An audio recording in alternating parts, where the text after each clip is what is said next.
everybody. Welcome to the Steckline Report from the Ponderosa, where we're kind of enjoying our cattle for the winter time, and they're just about ready to do some more calving. We've had about a dozen of them. We got a little separation here this year. I don't know what we've got going on here, though. We've got to put the bulls in a little quicker this next year. But in any event, not a problem at all. We'll start calving here again in another week or so.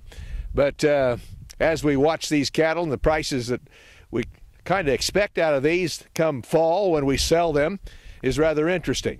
One of the things that's going to affect this whole ball game called cattle market might be sequestration. Oh, there comes that word again. Stand by. I'll talk about that because they're talking about it in Washington almost every day.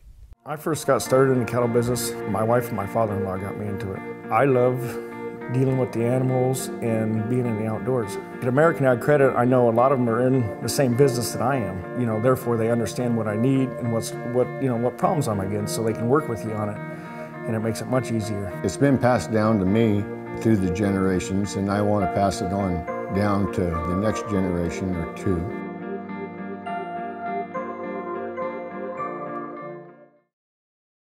There are more mouths to feed than ever before. What are farmers doing to meet the challenge? They're using agronomically designed equipment from Case IH.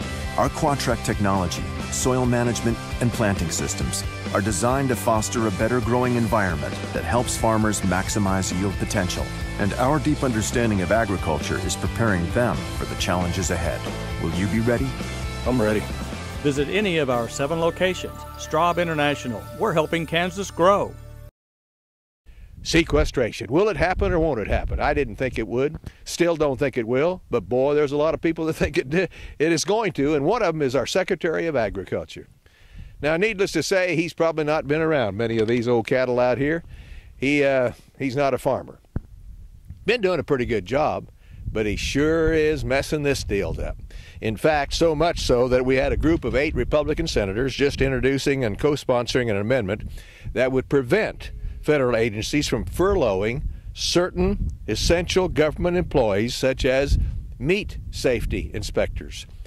Now, I got to tell you, Vilsack still continues to push to furlough these inspectors for about 11 days. And quite honestly, a couple of things don't make sense to me. First of all, he says he needs another $52 million in the budget to keep those inspectors working. Well, guess what? USDA themselves says if they shut this thing down for 11 days, it's going to cost this country something like $10 billion. Wow! Doesn't take much of a arithmetic genius to figure out that this deal isn't going to work. So we've got a group of senators, and I'm sure some congressmen as well, that are really up in arms about this, and well, they should be. I think they're going to get something stopped before this is all over. It just doesn't make sense at all. In any event, we'll wait and see what happens. They're working on that on a day-to-day basis, and quite honestly, it changes from one day to the next. We could have a different news story on about this every day. So we'll just wait and see for a few more weeks and see if this thing will still come to reality. We again tell you that we think something will be done, that it will not. Let's wait. In the meantime, what about prices for livestock? Well, we did find out that our exports last year were in pretty good shape. We looked at the exports to Japan and all of our major countries. Canada, I guess, was our biggest one. We were down a little bit in volume, but up in dollars.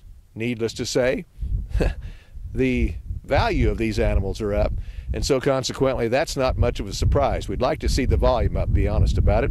Maybe that'll happen this year. We do have a better chance of shipping more meat to the Japanese because of their relaxation of the age group that we talked about going down to 30 months, so that may help a little bit. But I got to tell you, I think it's kind of like the grain price. Grain prices, I think, have gotten it to the point where people can do without some of them, and that's the case with meat too. There are times when people are just not going to pay the kind of price that they see at the stores, and so consequently we can't get much higher. I think we're there in the beef market. I've been saying that for quite some months, and it seems like it's kind of holding true.